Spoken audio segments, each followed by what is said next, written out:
Hola, bienvenidas y bienvenidos a la edición del mes de octubre de Diálogos NSC.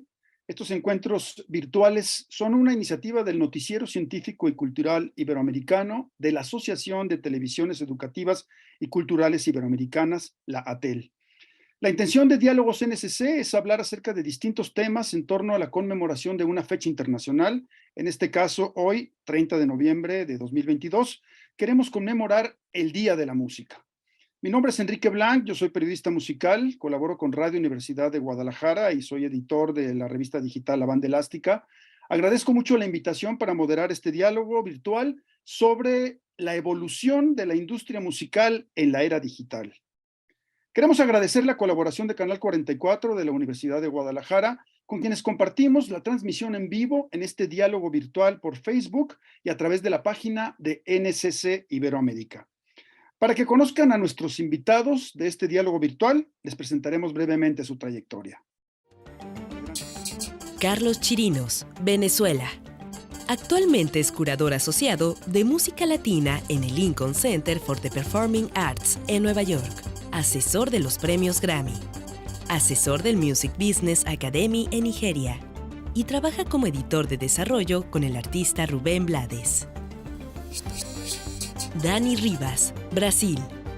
Directora de Sonar Cultural Consultoría. Enseña Music Business en varias instituciones. Es consultora en planificación y gestión de carrera en la música, basada en análisis de datos y tendencias de comportamiento del público. Julian Woodside. Investigador dedicado al estudio de las relaciones entre medios, cultura, identidad y memoria colectiva. Ha impartido conferencias en varios lugares de Latinoamérica y Europa sobre semiótica musical y del sonido, análisis y creación de diseños sonoros cinematográficos y reflexiones críticas sobre las industrias creativas. Enrique Blanc, México. Periodista y escritor mexicano, funge como coordinador del programa de showcases de FinPro. Produce y conduce el programa de Radio al Cubo en Radio Universidad de Guadalajara. Fundador de la red de periodistas musicales de Iberoamérica, Red PEM.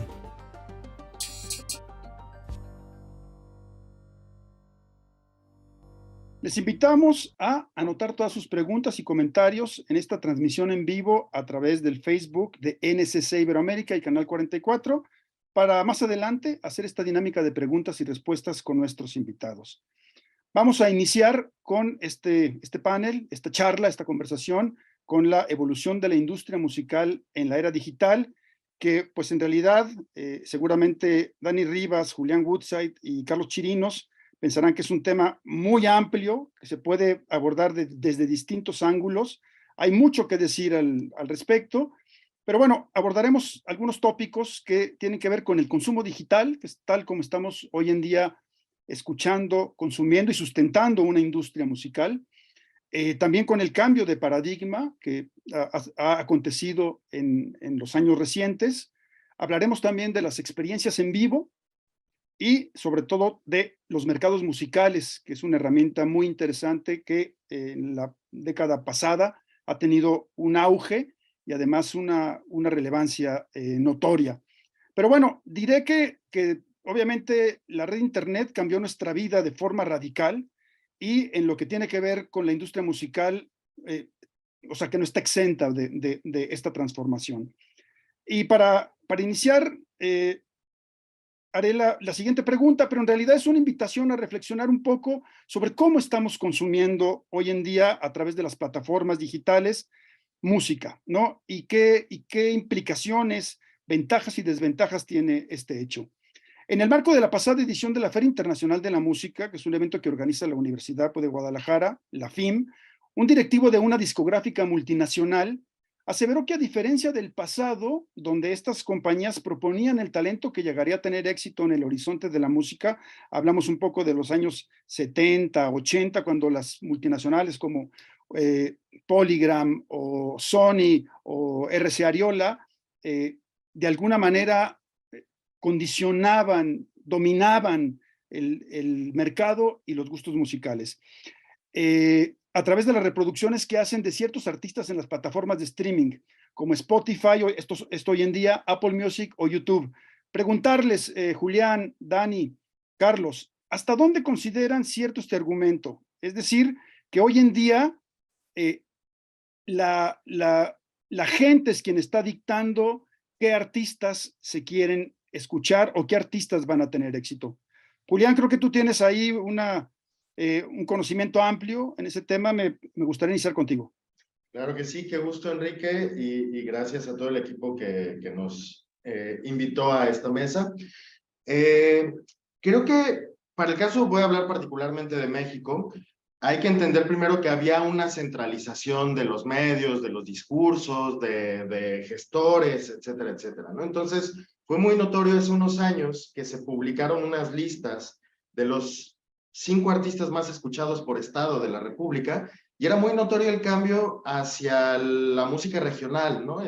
Banda norteña, etcétera, mientras que los medios pues seguían poniendo pop, seguían poniendo rock, seguían poniendo otras cosas, ¿no? Entonces creo que de alguna manera, si bien cada plataforma de streaming no es la verdad absoluta sobre la escucha del país, sí fue un poco una cachetada de guante blanco para decir, oigan, el público en general está escuchando estas otras cosas, ¿no? Entonces sí creo que de alguna manera ha sido notorio, incluso en un tema de gestión cultural, de gestión de artistas, que con la llegada de las plataformas de streaming sí han cambiado los discursos. Y esto lo vemos en las curadurías de festivales, en las listas de popularidad, donde de alguna manera se puso en entredicho ese poder discursivo que tenían las disqueras como lo que se tiene que escuchar.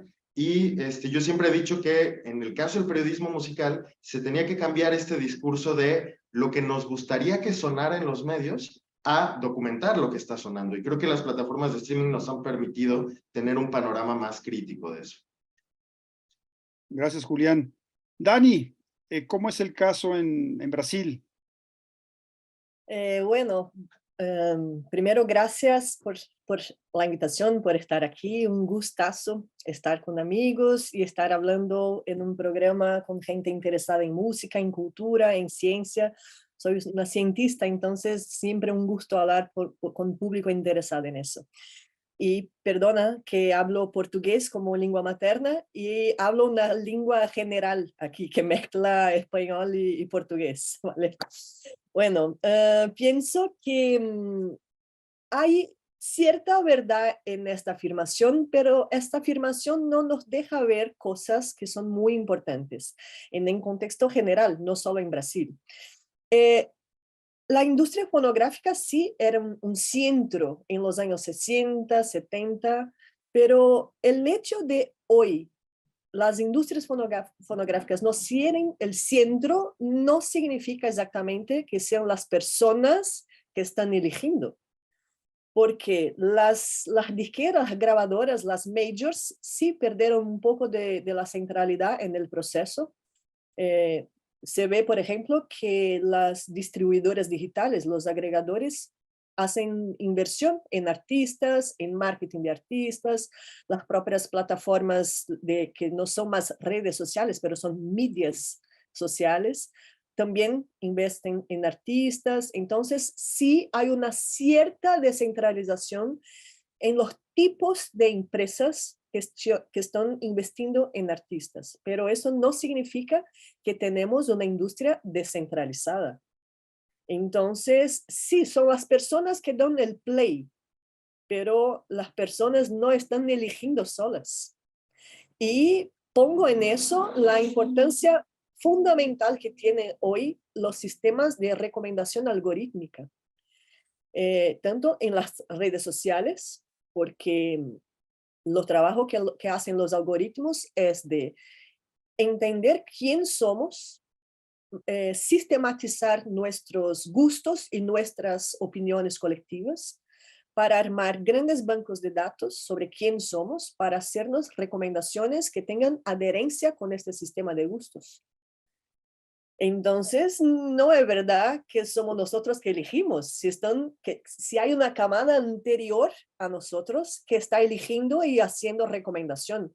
Tenemos una falsa ilusión de que sí, yo puedo todo, porque yo doy un play aquí en una plataforma, miro un contenido en una red social, pero esto está todo mediado por algoritmos. Y no se trata de demonizar o no los algoritmos. Esta es una otra discusión que podemos hacerlo, claro, porque eso ha cambiado todo el sistema digital, pero la cuestión es, hay un discurso de las grandes empresas que monopolizan este sistema musical para que nosotros pensemos que los algoritmos son como naturales y que están como ocultos para que nosotros en cuanto públicos o en cuanto intelectuales no percebamos, para que nosotros no vemos los algoritmos y esta camada de mediación cultural. Es como decir que todo es hecho para que nosotros pensemos que estamos eligiendo, pero no estamos. Entonces, y todo esto, claro, porque las multinacionales, bueno, basta ver cuáles son las principales empresas hoy en el mundo. No son más las empresas de petróleo, de química, de armas, no, son las empresas de datos. ¿Y datos para qué? Para publicidad en línea. Estas son las grandes empresas del mundo que tienen mayor capital, que están en los sistemas financiero. Entonces, claro que ellas no quieren que nosotros veamos todo lo que está pasando en los sistemas digitales. Entonces, pienso que esta afirmación tiene cierto punto de verdad, porque sí, el sistema ha cambiado para darnos una impresión que tenemos más libertad de elegir cosas. En una cierta medida sí tenemos más acceso, pero esto está todo mediado. Incluso los sistemas de pagos en los streaming favorecen los catálogos que ya son más populares. Entonces es todo un sistema. Y podemos hablar un poco de esto después, no voy a abrir otro tema aquí dentro de ese, pero si los sistemas de pagos están involucrados en una manera de que los catálogos más populares sean más recomendados, porque popularidad es un elemento de recomendación, para mí no somos libres totalmente. Muchas gracias, Dani. Carlos, ¿qué agregarías? ¿Qué sumas a esto? Bueno, gracias. Pienso que releí otra vez tu pregunta, ¿no? Para ver. Y pienso que quizás en esa posición de una persona trabajando en una discográfica, quizás también se refería a las prácticas de firma de talento, ¿no? Lo que es el AIR, ¿no? El Artisan Repertoire. En el sentido de que ahora, a comparación de hace 30 o 20 años, cuando lo dominante era el disco físico, ahora las discográficas y en general los artistas tienen acceso a mucha data. Y por lo tanto, esto sí se ha notado en el cambio de prácticas de firma de talento en las mayores, en las grandes discográficas como en independientes, que es que se usa menos lo que se usaba antes, que era el instinto, y se usa más la data confirmada de popularidad de ciertos artistas. Entonces, en ese aspecto, viéndolo desde ese punto pragmático, sí ha habido una influencia mayor del público en lo que las discográficas están firmando, en las que las discográficas están contratando como artistas, porque básicamente las discográficas ahora sí pueden ver claramente en streaming, pero no solo streaming, porque el streaming, como conocemos las plataformas, pero más que nada en esas plataformas que son para artistas emergentes como SoundCloud, ¿no? Como esas que no son realmente artistas que están firmados, sino que todavía no han firmado. Y han salido muchos artistas firmados a través de ahí, discográficas, básicamente viendo la data, estudiando la trayectoria de ciertos artistas y en base a eso firmarlos. Entonces creo que a nivel pragmático sí hay algo bien concreto en cuanto a las prácticas de firma. Ahora, en cuanto a la descentralización o centralización, estoy de acuerdo con lo que dijo la colega Dani, de que realmente la data lo que está haciendo es informando a las grandes discográficas pero no necesariamente está democratizando de alguna manera el acceso. El acceso siempre está restringido. Y también creo que tiene mucho que ver con la transición a, quizás con lo que se mencionó, por ejemplo, sobre el género regional mexicano y el impacto que tiene la radio aún en ciertos mercados, ¿no? La radio todavía tiene un impacto muy fuerte en muchos mercados, particularmente mercados de economías emergentes. No México, pero y en México todavía es muy fuerte, pero en mercados como en África, en Latinoamérica en general, la radio también tiene un nivel de impacto fuerte en el consumo. Y mucho de esa monopolización que hay en la música, en la industria de la música, también se replica en las industrias de la radio. Y eso es algo que ya se venía sufriendo desde hacía muchísimo tiempo, antes del streaming. Entonces creo que ahí también hay otro juego de cómo firman los labels. No solo están viendo a la data de consumo de streaming, porque ya esos artistas que quizás ya están firmados o ya tienen algún nivel de desarrollo, pero están poniendo mucha atención en esa data que está viniendo de otras plataformas de streaming más locales, así como radio. Hay mucho reporte de radio también que se está utilizando en las decisiones para firmar, ¿no?, artistas. Entonces, quizás creo que en ese aspecto sí hay un cambio a nivel fundamental en cómo se firman artistas, que antes era un proceso casi aleatorio, era casi, bueno, como decimos en inglés, tirar espaguetis a la pared a ver qué se pega, ¿no? Así era la lógica. Tiramos espaguetis a la pared, que lo que se pega, se pega, ¿no? Entonces creo que así sí ha cambiado un poquito eso. Ahora, también lo que se ha visto es que no necesariamente la data da un aproximado realístico de cuánto un artista va a ser eh, eh, exitoso, ¿no? Realmente la data da una idea. Da idea de consistencia, da idea de consistencia en cuanto a las reproducciones, da idea de los mercados, de dónde están realmente los consumidores de esos artistas, pero realmente no es una data a nivel eh, eh, realmente científica de que pueda determinar este artista va a ser exitoso por mucho tiempo. Y eso ha cambiado también la manera, por ejemplo, en la que las discográficas están firmando contratos, que ya no son a nivel de 5 álbums a 10 años como eran antes, sino más bien firman a nivel de una canción al tiempo. Un single, 3 singles, a ver qué va, ¿no? Entonces sí ha habido un cambio en esas prácticas, y eso sí se ha notado mucho desde las majors, desde las grandes, hasta las discográficas independientes, de cuánto, de cómo esa práctica de cómo firman contratos con talento, básicamente. Claro. Gracias, Carlos. Sí, bueno, interesante que mencionas el tema de la radio, que en México también sí creo que sigue siendo como muy importante para la difusión, pues, de artistas.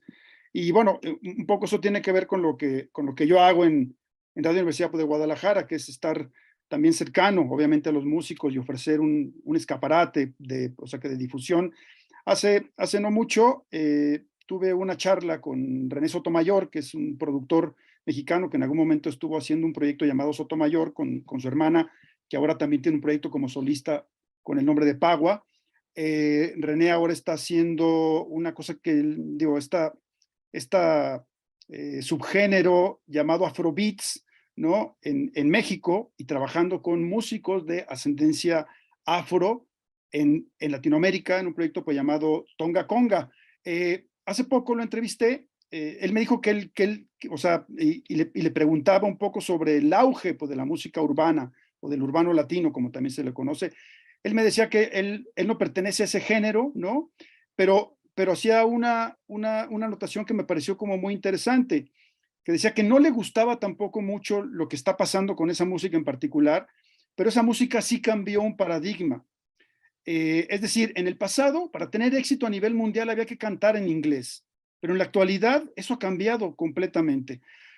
Obviamente ocasionado por el éxito de grandes figuras, o sea, que de este mismo género, de la música urbana. Por ejemplo, hace unos días Apple Music designó a Bad Bunny como el artista del año, ¿no? ¿Qué pensarían un poco? ¿Cuál es su opinión en este sentido en relación a este cambio reciente de paradigma? Arrancamos contigo, Dani, si quieres. Bueno, yo como socióloga siempre doy una visión como estructural para explicar los fenómenos.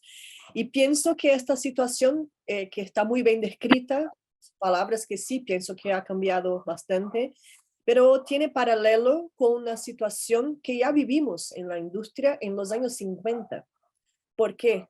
La industria tiene sus movimientos propios de concentración y desconcentración. Y esto no es como algo para hacerlo bien, para desconcentrar porque la industria es buena. No, no tiene nada que ver con eso, tiene que ver con su propia lógica de mercado.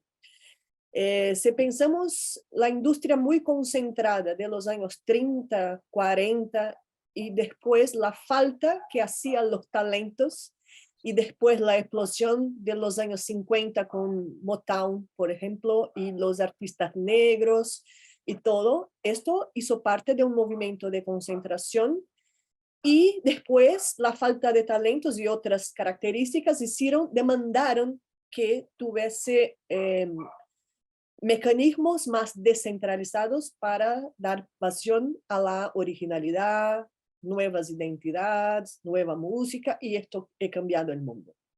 Entonces pienso que estamos nuevamente en un proceso como este, porque la industria fue muy concentrada nuevamente en los años 70, 80 y hasta los 90, cuando vengo la crisis. Y entonces pienso que este es un movimiento natural de la industria y con la llegada de las tecnologías que descentralizaron y tornaron más baratos los costes de producción. Eso naturalmente fue como descentralizando un poco los medios de producción, no exactamente de distribución, pero de producción sí. Y esto fue como trayendo nuevas estéticas para la música y entonces se generó las condiciones estructurales para la mundialización de las condiciones de producción. Y entonces con base en eso empezamos a poner nuestros puntos. Y entonces Latinoamérica se tornó posible hacer con que Latinoamérica ponerse ahí un punto de su propia música. Entonces hay dos cosas. Claro, el talento latinoamericano y no solo latino, pienso que también africano, que son las periferias del capitalismo. En este punto llegaron para poner su valor en la música, pero no por una necesidad de hacer el bien de la industria, no, es por un movimiento capitalista y que sí nos favorece porque es un momento que podemos poner nuestra creatividad en el mapa de la música mundial. Pero trayendo ahora para la situación de Brasil, tenemos una barrera natural que es la lengua. Entonces, esta música latina que yo escucho en toda parte del mundo que voy, acabo de volver de una temporada larga en Europa y ahí se escucha mucha música latina, pero esta en español, no en portugués. ¿Dónde se escucha música en portugués? En Portugal, pero no en el resto de la Europa. Entonces se observa que sí, no logramos ultrapasar esta barrera de la lengua, pero estudiando música hace 25 años, veo que hoy hay un interés muy más grande aquí en Brasil por la música cantada en español. No me gusta hablar música latina porque es como si Brasil no fuese parte de Latinoamérica, pero es música latina cantada en español. Sí hay un interés más grande y tenemos ya algunas bandas aquí que cantan música en español, entonces sí hay una abertura incluso aquí para este tipo de música, pero nuestra música no circula tanto como la música latina cantada en español circula, mismo en Brasil o en Europa o en Estados Unidos. El sertanejo, que es la música creo que más consumida en Brasil, no ultrapasa esta barrera. Pero hay otro tipo de música que creo que va sí a ultrapasar esta barrera, que es el funk brasileño. No es exactamente el funk negro de los años 70, es un tipo de música electrónica brasileña, nacida en las periferias, que se llama funk. Claro que hay distinciones del funk paulista, donde estoy, y el funk carioca. Esta es una controversia eterna aquí en Brasil de las diferencias y de las similitudes, pero pienso que esta música cantada en portugués, electrónica y de las favelas, de las periferias, esta sí incorpora esta internacionalización de condiciones de producción musical global. Y creo que si hay un género brasileño que tiene las mismas condiciones de esta música latina cantada en español, sería el funk. Gracias, Dani. No, solamente para tenerlo claro, hablabas como de un paralelismo con los años 50. ¿Te refieres un poco al impacto que tuvieron figuras, por ejemplo, los creadores de la bossa nova como Jobim, como João Gilberto, o también figuras que provenían, digamos, de otras geografías que en ese momento tuvieron cierto impacto, como Miriam Makeba o Harry Belafonte o Nana Mouskouri, no sé? ¿Cuál sería un poco? No, me refería principalmente a los sellos discográficos Motown de Estados Unidos y con toda la música negra. Pero sí, el movimiento de la bossa nova en Brasil podría ser lo mismo fenómeno. Es que creo que sí tuvo un impacto a nivel global, pero es que este movimiento de Motown fue un poco anterior, del inicio de los años 50, y de la bossa nova fue al final de los años 50 e inicio de los 60. Gracias, Dani. Carlos, ¿qué sumas? Me parece que hay como dos o tres factores que realmente explican esto. Por una parte, demográfica y otra tecnológica. Y bueno, y algo que los complementa a todos, que es la emergencia del hip hop como música dominante de popularidad. Por una parte, la demografía en los Estados Unidos ha sido dominada por la comunidad hispana latina por los últimos 100 años o más. Y eso explica un poco la emergencia del género en español dominante en los Estados Unidos.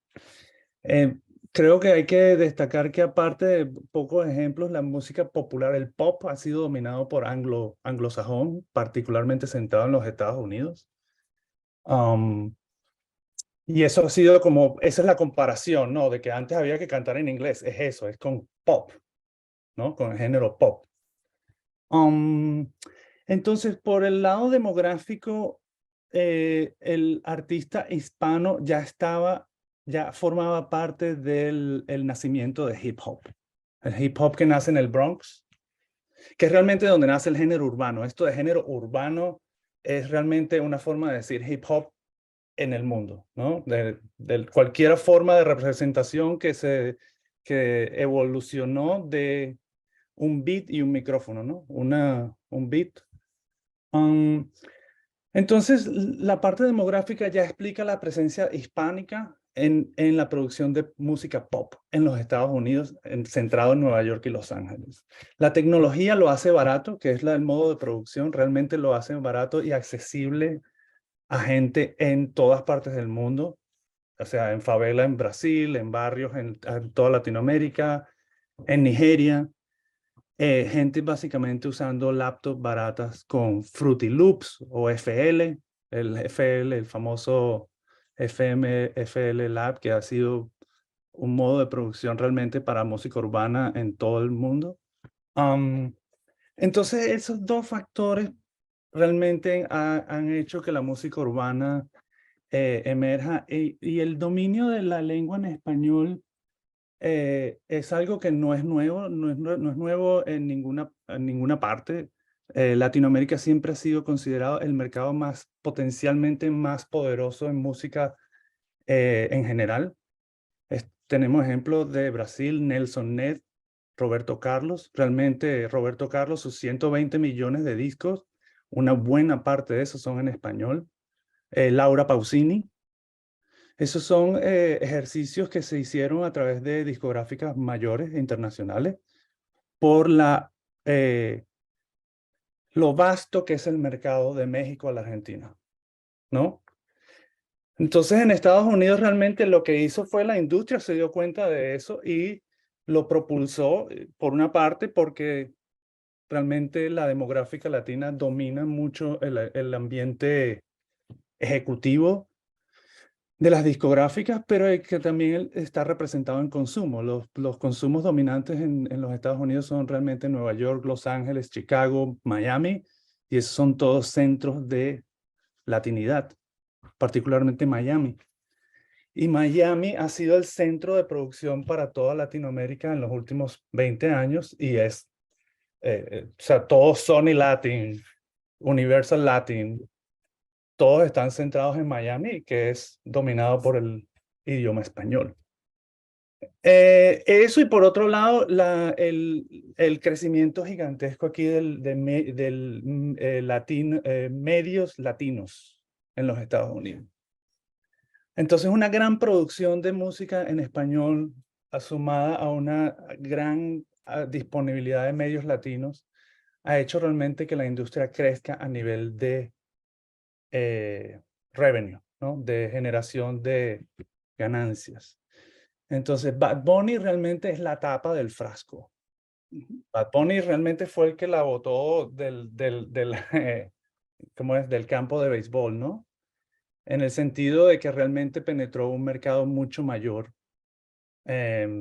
más allá de los latinos. Realmente los que están consumiendo Bad Bunny no son solamente latinos, es una gran cantidad de gente de todas partes. Entonces, realmente el género urbano como tal ya tiene dominando los medios populares en Latinoamérica por 30 años. O sea, desde el general, que fue realmente como el primero que popularizó el reggaetón como música en español, hasta Bad Bunny, ya los medios en toda Latinoamérica están, o sea, o con unas mezclas de esas como la cumbia rebajada, la cumbia villera en Argentina, que son como híbridos de cumbias y género urbano de alguna manera, ¿no? Entonces, creo que eso de alguna manera quizás ayuda a entender el impacto del género urbano en la popularización del idioma español. Y sí estoy de acuerdo que ahora no hay que realmente grabar en inglés. Se acabó. Julián, ¿qué sumas a esto? Gracias.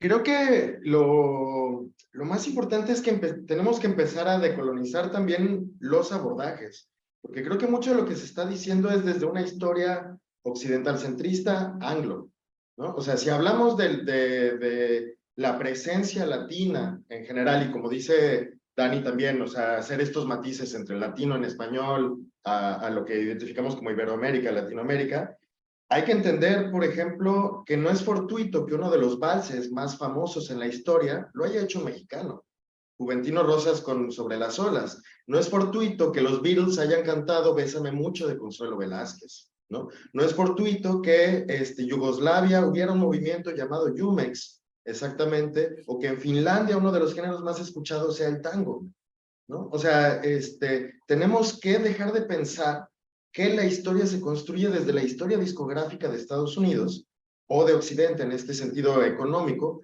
¿Por qué? Porque incluso en México, por ejemplo, a principios del siglo XX, las disqueras estadounidenses hicieron una serie de estrategias para que cerraran las disqueras mexicanas. Y esto fue parte de una serie de iniciativas, incluso geopolíticas a mediados del siglo XX, de penetración de las industrias del entretenimiento. O sea, basta ver las tensiones, por ejemplo, de la realización cinematográfica Alemania-Estados Unidos después de la Segunda Guerra Mundial, por ejemplo, y cómo empezaron a financiar distintos países parte de esto, ¿no? Entonces, creo que es muy importante, por un lado, desmitificar estas cosas de hablar, o sea, hay industria discográfica en México desde finales del siglo XIX, por ejemplo, pero entonces se empiezan a definir a partir de una historia oficializada por lo que ha ocurrido en Estados Unidos, y además omitimos una cuestión geopolítica de soft power, de penetración, digamos, en las industrias, como parte de una participación que ahora incluso lo estamos viendo con TikTok o con el K-pop,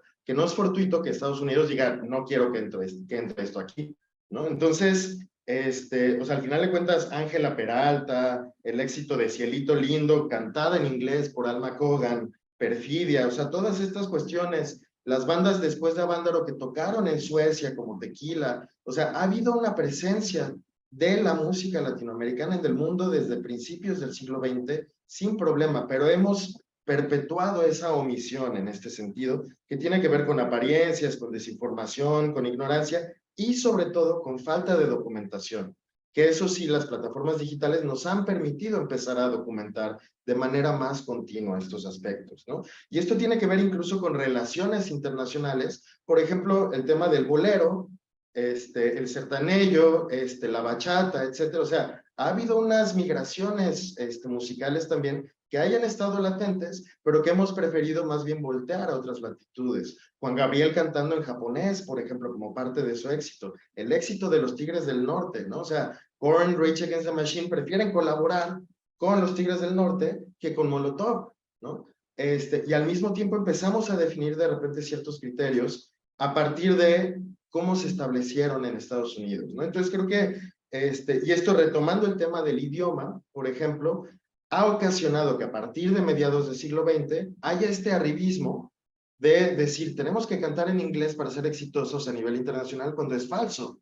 ¿Cuál es la banda más exitosa de México? Maná, ¿no? Así de sencillo, y cantando en español. ¿Por qué? Porque hay todo un público a nivel global que simplemente conquistemos primero ese público y luego cantemos en inglés, ¿no? Y ahorita que vemos, por ejemplo, el caso de Bad Bunny cobereando, bueno, haciendo este homenaje a Elvis Crespo, la gente en los 90 estaba escuchando a Elvis Crespo en Dinamarca, en Suecia, etcétera. Entonces ha habido una continuidad, pero al momento de investigar, al momento de reflexionar, tomamos los parámetros occidentales económicos de alguna manera y omitimos eso, ¿no? Entonces, creo que habría justo que ser críticos en ese sentido, porque eso ha sido parte del perpetuar que los procesos no sean orgánicos, que la industria localmente no funcione de manera orgánica, porque nuevamente queremos que suene lo que nos gusta, no potenciar lo que está sonando en este sentido y no analizar esos fenómenos. Y esto lo vemos incluso cuando se habla de periodismo musical. Periodismo musical no es periodismo musical, es periodismo de rock, música alternativa, etcétera, ¿no? Y todo lo demás es, ay, no, se denosta, ¿no? Entonces, hay un aspecto estructural de clasismo, de centralización, de aspiración, de colonización cultural, etcétera, etcétera. Y no lo digo como apocalípticamente o como teoría de conspiración, hay un rastreo histórico de eso, ¿no? El tema del soft power, por ejemplo, con Estados Unidos incluso está respaldado por actividades de la CIA y que tiene que ver con que Trump no quisiera que entrara TikTok a Estados Unidos. Porque dicen, es que están tomando datos de los usuarios. ¿Qué pasó con Cambridge Analytics? ¿Qué ha pasado con las distintas plataformas? Entonces, hay una serie de cuestiones ahí que estamos omitiendo, porque estamos perpetuando un arribismo cultural, de investigación, etcétera, etcétera. Entonces, el tema del idioma, yo siempre lo he puesto en entredicho, porque prácticamente, salvo en del metal, las bandas que cantan en inglés en México no han tenido proyección internacional. Entonces, partamos exactamente de eso, ¿no? Claro, claro. Gracias, Julián. Bueno, decirles que... Solo para decir que estoy completamente de acuerdo con estos argumentos. Gracias, Dani. Nos hemos ido, vaya, con 2 preguntas.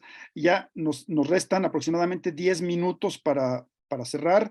Hay mucho que seguir comentando sobre este tema, pero bueno, para cerrar me gustaría hablar de los mercados musicales, porque de cierta manera los que estamos aquí nos hemos conocido en mercados musicales, que es una herramienta que, digamos, tiene una década funcionando y aportando una serie de encuentros que tienen que ver también con la profesionalización, obviamente con la difusión y la promoción de ciertos artistas que a lo mejor no entran en los circuitos mainstream o lo que sea.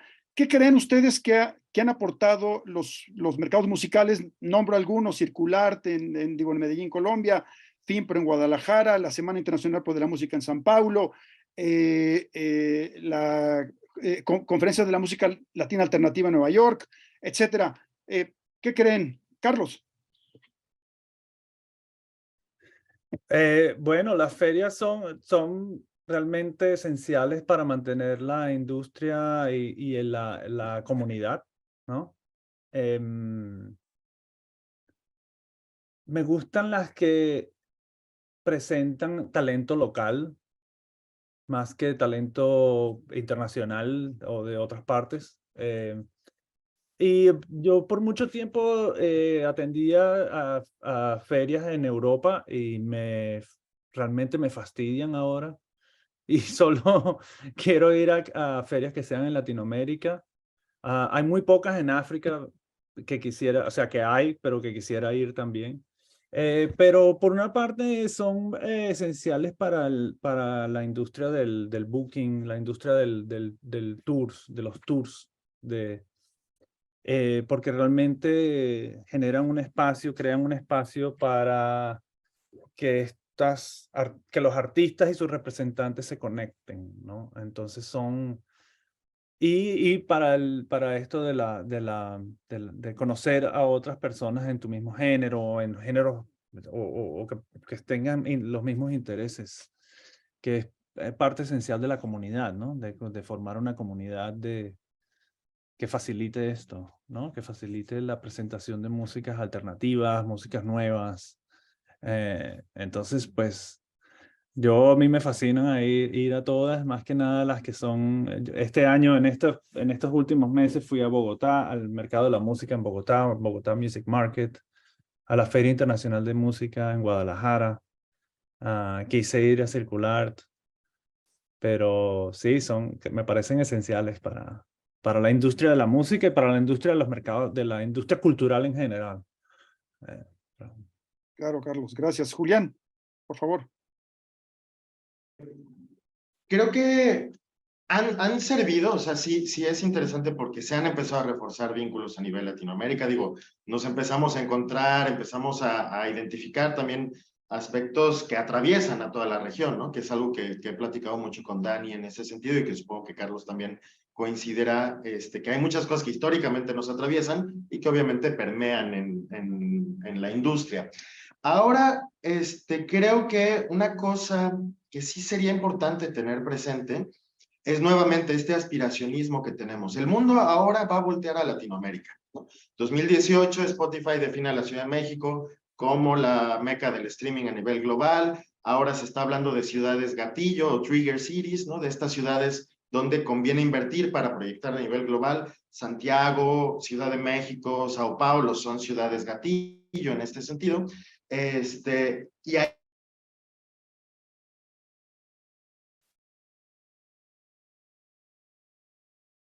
Pues parece que te nos congelaste, Julián.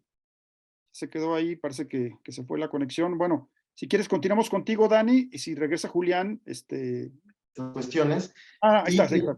Perdón, me congelé. sí, sí. Estaba diciendo que no hay headliners locales, por ejemplo. Incluso en México tenemos un festival como el Corona Capital que ni siquiera tiene talento local, ¿no? Es algo absurdo, es matar por completo la circularidad de la industria, la construcción de nuevos talentos, etcétera. Y creo que aquí las ferias tienen la posibilidad de empezar a problematizar eso, y en un momento en el que el mundo va a voltear a Latinoamérica, ¿qué papel van a tomar estas ferias, ¿no? ¿Vamos a abrir las puertas y decir, vengan todos, o vamos a empezar a definir también reglas del juego como nos han condicionado en otras épocas, ¿no? Y esto tiene que ver también con esos intercambios bilaterales, porque hay cada vez más investigadores, investigadoras, gestores, gestoras que vienen de Inglaterra, que vienen de otros países, y no hay un intercambio en igualdad de condición. Es decir, no estamos viendo la misma proyección de artistas latinoamericanos a Europa o Estados Unidos como a la inversa.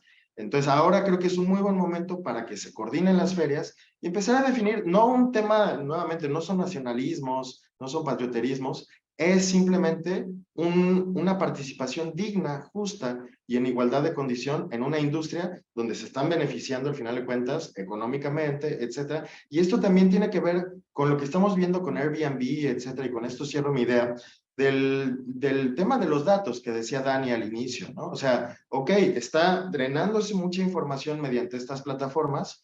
¿Qué de esa información puede servir para el desarrollo de políticas públicas?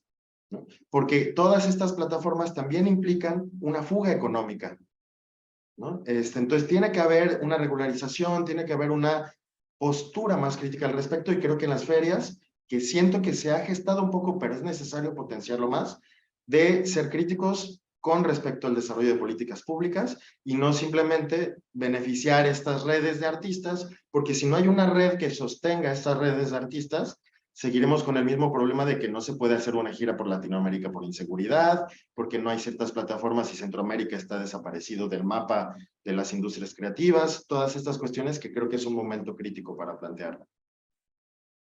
Claro, Julián, digo, nomás distinguir un poco la distancia entre feria o mercado y festival, que tú Claro, mencionaste el claro, tema del sí, festival, totalmente, y que nos totalmente. vamos a quedar, ¿cómo se llama? Sin poder también abordar ese tema que es muy interesante, sobre todo ahora en este momento post pandemia en el que han pasado también tantas cosas relacionadas con los festivales. Dani, por favor. Nada más quería comentar al respecto, preguntémonos quiénes estamos invitando para validar las industrias en las ferias, ¿no? De acuerdísimo, sí. De acuerdo también. Pero bien, yo soy una asidua frecuentadora de ferias porque como trabajo básicamente con calificación del mercado, para mí es un agente primordial para mi trabajo. Bueno, claro que los mercados, las ferias, los festivales, claro, hay distinciones. Aquí en Brasil tenemos mucho más festivales. Tenemos una vez, yo hice un levantamiento con el DataSim, y en Brasil tenemos más de 3.000 festivales de música. Un absurdo. Yo no conozco ni un 10%.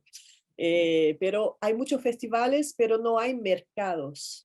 No hay tantos mercados así. Hay algunos, pero no hay tantos. Están creciendo, pero tenemos pocos en comparación a los festivales. Y aquí nosotros no llamamos mercados de mercados, llamamos ferias, porque esta palabra mercados tiene un montón de significados, entonces no la usamos para decir las ferias. Yo frecuento mucha y creo que el aspecto principal para mi trabajo como investigadora, como una persona que trabaja con calificación del mercado, el aspecto principal sería el networking y pegado a eso, la posibilidad que tienen de calificar el mercado. No solo los artistas, que son lo público principal, pero también los profesionales. Yo doy un ejemplo personal. Yo trabajaba ya con música hacía muchísimos años y en 2010, 2013, específicamente en Brasil, cuando el streaming llega a funcionar aquí en el país, nosotros que ya trabajábamos con música tuvimos que casi que aprender todo nuevamente, porque el mercado se ha cambiado muchísimo y tenemos que aprender a trabajar con estas nuevas condiciones. ¿Y quién enseña cosas sobre lo streaming, por ejemplo? Nadie, no hay universidad, no hay. Entonces nosotros aprendemos todos con los profesionales que estaban ahí reunidos en las ferias, en los mercados. Entonces creo que tiene un aspecto de calificación del mercado, no solo de los artistas, pero también de profesionales. Hoy creo que no tanto de los profesionales porque ya estamos acostumbrados a trabajar en estas nuevas bases, pero tuve ahí un papel fundamental en 2010, entre 2010 y 15 para recualificar los profesionales. Yo misma tengo ahora hecha una investigación aquí en Brasil, terminada el año pasado, en 2021, que es la única investigación sobre la economía del streaming, por tanto, de la economía de la música digital en el Brasil. Y esta investigación ahora está como bien colocada para el momento político que vivimos, porque estamos en un momento político de retomada de las políticas culturales y tenemos 4 años para reestructurar todo nuevamente. No podemos contar con 8 años, tenemos 4. y empezar a estudiar la economía del streaming ahora ya no sería posible, no daría tiempo. Entonces, qué bien que con estas participaciones en ferias pude recolectar material y hacer año pasado una investigación que es la única que existe en Brasil sobre la economía de streaming. Esto fue un montón de conocimiento acumulado por la participación en las ferias, preguntar cosas a la gente que está ahí, cosas que no está pública, y en el streaming hay mucha cosa que no está pública. Le pregunté directamente a los profesionales. Entonces, para mí, esto es la parte más importante. Y claro, emerge ahí los profesionales de la gestión de las carreras, porque hay un vicio, principalmente de los artistas, de pensar que los artistas son el centro y los profesionales son las discográficas, las grabadoras. Y no, hay un montón de profesionales que tornan el trabajo del artista posible antes mismo de llegar a una grande discográfica. Entonces, el trabajo de gestión cultural de estos tantos profesionales de tantas áreas distintas emergen y se tornan más visibles ahí en las ferias. Y en Brasil, ahí ahora trayendo para un contexto nacional, pienso que la cuestión de los mercados y las ferias traen la posibilidad de levantarnos pautas políticas. Entonces, por ejemplo, aquí en Brasil, la cuestión de la representatividad de los negros, de las mujeres, de los, ay, no sé hablar esto en español, LGBTQIAP+. Son letras que no sé hablar letras en español en separado, pero es la comunidad LGBT. Entonces, estos temas ganan fuerza en las conferencias. Y yo, por ejemplo, hago parte de un movimiento de equiparación de los cupos femeninos en los festivales, que se llama Satélite Lat, y esto surgió en las ferias, específicamente en una mesa en circular, y después fuimos yendo a muchas otras ferias discutiendo y proponiendo como soluciones y diagnósticos para las ferias que quieran equiparar sus participaciones masculinas y femeninas, qué debemos hacer, qué tipo de diagnósticos hacer. Entonces, todo eso solo es posible con la participación en las ferias y mercados.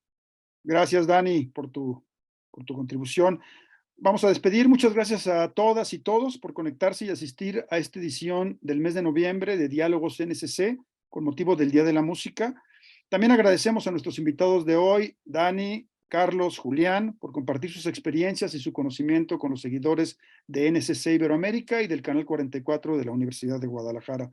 Les recuerdo que pueden seguir a NSC Iberoamérica en sus redes sociales, Facebook, Twitter, Instagram, TikTok, YouTube, Dailymotion, y visitar su sitio web noticiasnsc.com. Hasta la próxima. Chao.